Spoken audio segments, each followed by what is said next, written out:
Grace and peace be with you. Hi, my name is Mark. I'm the pastor at Sycamore Creek in Potterville. I have a brief thought for you today. It's from Psalm 113 as I read through Psalms in my devotions. I often hear what I think are very legitimate criticisms of Christians.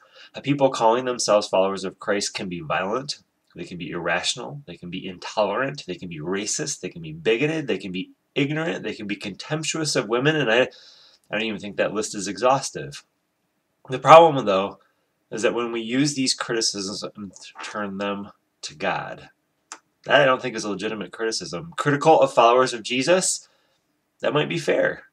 Critical of God, God's self, I don't know if that's so fair. Psalm 113 is a psalm about the greatness of God. And the God of Psalm 113 is exalted, glorious, and beyond our comprehension. We can't fully understand God, and yet this God cares for us. And here's the thing, there is nothing too great for God, and there is no one too small for God. Let me repeat that. There is nothing too great for God, and there is no one too small for God. You see, God is great, and yet God is also gracious to the helpless. And this psalm, it's a call to praise God. We praise God because God is great, that's verses 4 and 5, and because God is gracious, that's verses 6 through 9.